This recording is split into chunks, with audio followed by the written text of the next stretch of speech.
Have you heard of Reiki, healing touch, other types of energy work? Been curious about ESP and how people can pick up on other people's emotions and feelings?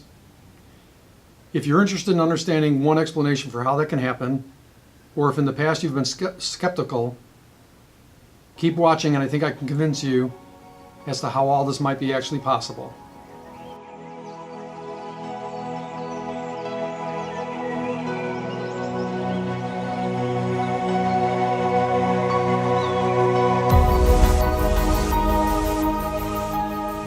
Welcome to the Wishing Wellness YouTube channel. My name is Jim Fatst. In this video we're going to talk about a lot of different types of energy work, and more specifically an underlying concept that exists in all the different models of energy work called universal energy.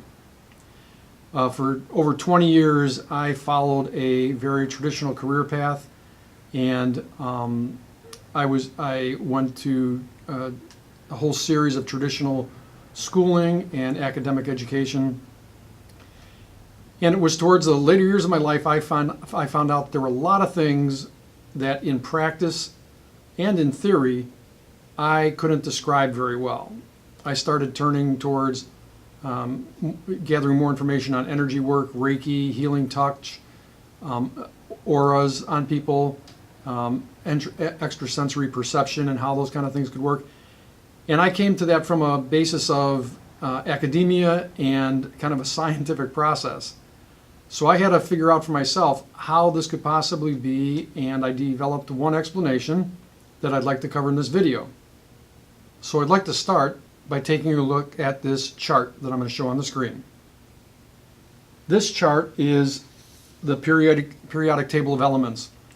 And while science has new discoveries every day, this is the current basis for understanding all energy and everything that exists in the world. So in this table there's 118 elements, and most of those elements are things that occur naturally, although there are some that scientists have made in laboratories. And in fact it's a pretty stable chart. It's only in 2016 item number 118 was added to the chart.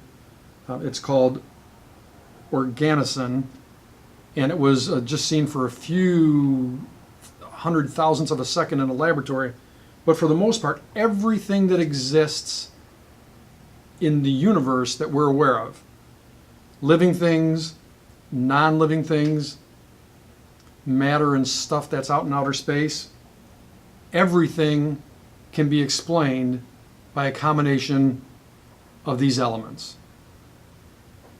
So the question kind of trickles down then: if everything is made of these elements, then there must be a lot of commonality between living, non-living things and everything that exists. For a moment now, I'd like you to take a look at this chart. This chart just shows several graphic examples of something that we can barely see underneath an electron microscope, and that's the atomic structure. So in the first chart we saw a table of everything that could possibly exist, what it's made of, the table of elements. And in this chart we're seeing the atomic structure of how those elements are created. And atomic structure is made up of electrons, protons, and neutrons. What's interesting is that under an electron microscope and even in graphic representations, there is always more space than there actually is solid matter in an atom. That literally means, it's hard to wrap your head around, but that literally means that concrete, wood, everything that we consider solid actually has more space in it than it does actually solid matter. And I've got links to everything below that I'm discussing today, but I've got a specific link that talks about why things feel solid to us when in reality they consist more of space than they do matter. In 1785, a scientist and researcher known as Antoine Lavoisier came up with a theory that still exists today and has yet to be disproven, which is that matter is neither created nor destroyed. There's several other theories that go along with this concept. There's a theory of quantum entanglement, and there's also a theory called the theory of everything that are more modern designs on these traditional concepts of matter and atomic structure and how things are blended. The simple reality is that for years and years and years, science has proven that atomic structure and the molecules that exist and the elements that we made of are all moving. And those moving particles create energy and vibrations. We can see this, we take it for example every day when we go to the doctor. Magnetic resonance imaging, MRIs, X-ray machines, ultrasound devices, electroencephalograms, electrocardiograms, positron emission tomography, PET. All of these type of instruments use this concept of molecules, energy, and vibration. And in fact, there's an item that exists in almost everybody's home that we use on a daily basis that leverages this concept, a microwave oven. A microwave oven literally works by bombarding things, typically food, with frequencies that literally cause excitation within the molecules of the food, and that excitation of the molecules in the food cause it to vibrate at a significant rate, and that vibration, because it's so intense, actually causes the food to heat from within. So have you ever heard the expression that somebody might use, that person gives them a bad vibe? I literally believe that this can happen in actuality. I believe that some people are just naturally born very, very sensitive to feeling other people's vibrations and the energy that they give off. People are literally, and objects are literally moving all the time and giving off a frequency and a vibration. Some theories leverage this concept. They just put a model around this universal concept of energy, such as Reiki or healing touch or other type of techniques that are energy-based work. They provide some structure for people to understand and learn and become more sensitive to those vibrational feelings and energies that people give off. Nikola Tesla, another amazing inventor and scientist who literally has changed the way our world exists when he developed the concept of alternating current, and many other patents that deal with radio communications and frequencies and radio waves. People thought he was kind of fringy, maybe even a little bit unstable, but the very person who changed our world and created electricity, or didn't create electricity, but created a structure for how we can utilize electricity on a daily basis, he also firmly believed that it was the same type of frequency and waves that existed in electricity that people could pick up on mentally or emotionally. So if it's true, and based on current science and research, it does appear to be true, everything is moving and everything has vibrational frequencies, and we're surrounded by radio waves all the time. On the radio frequency spectrum, sound, light, ultraviolet energy, literally the rays of the sun that hit the earth and create photosynthesis, all tap into this vibrational aspect of matter and energy. It's not just hypothetical. Research has actually shown they've taken an atom and they've split the atom and taken particles of that atom and literally removed them from each other in time and space. Put one on the east coast of the United States and another one on the west coast of the United States. And then they tweaked or manipulated the particles.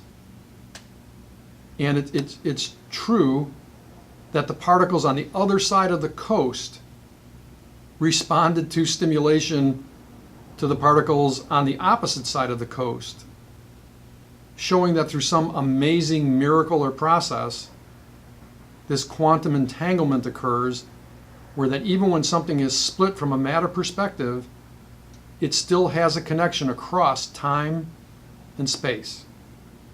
There are a lot of people who are pragmatists and realists, and when you start talking about energy and people's vibrations and picking up on other people's emotions, they kind of discard it because it just seems like kind of woo-woo, far out there, fringy kind of thoughts and beliefs.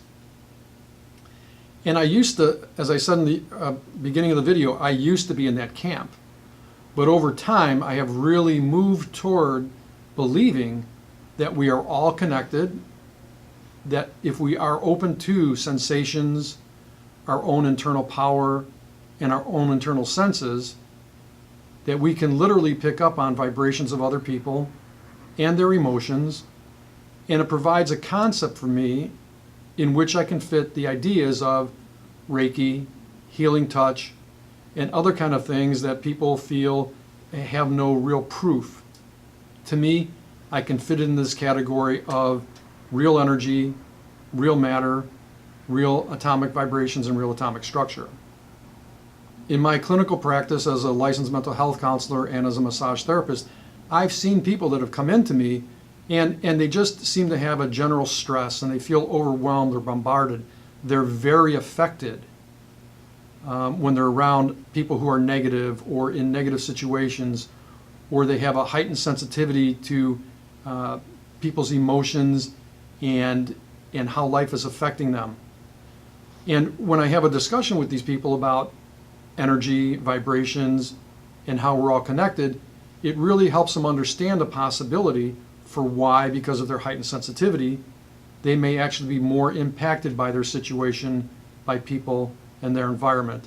And just having that simple understanding helps them feel more centered and grounded and balanced, because they have an explanation for why, when other people seem to be just fine in a situation, they seem to be overwhelmed. Another thing that might be hard to believe, and again, I came from a model of a research-based model, and another thing that might be hard to believe is I run into a lot of clients who, when they have difficulty sleeping, or they just feel all of a sudden they're getting angry or emotional, or they just feel frustrated, in a lot of cases, especially when people are going to sleep at night, they find that based on our discussion, if they turn off their cell phone, if they turn off their Wi-Fi router, if they turn off a lot of their wireless equipment that exists in their home, they end up being able to settle down emotionally and mentally and get a better night's rest. And I actually attribute this to this concept that we're bombarded by these energetic waves, and the energetic waves are in this spectrum that affect us, and they can cause us to have emotional or physical responses. What we talked about today is something that I do with my Reiki classes all the time. At the beginning of the class, we talk about an energy concept and how Reiki might be able to fit into this kind of a model. And everybody takes away what they want to take away from that introduction. But I think for some people it helps to fit this in. I'd like to hear your experiences, pro or con, with energy work, Reiki, healing touch, extrasensory perception, feeling a person's vibe. Specifically also, I'd like to hear about if you've had experiences with shutting off your wireless devices and whether or not it's helped you have a better night's sleep. You may or may not agree with what I've discussed in this video. I'd like to hear, like I said, pro and con as to your thoughts. Everything I discussed, I have links to below the video. I'd like to have you subscribe if you're interested so you can stay abreast with upcoming videos. And if you'd like to make a donation to the Wishing Wellness Retreat Fund, there's a link below for that. If you're curious about my background in education, I've also included a link. I'd like to thank you for watching, and I hope you have a great day.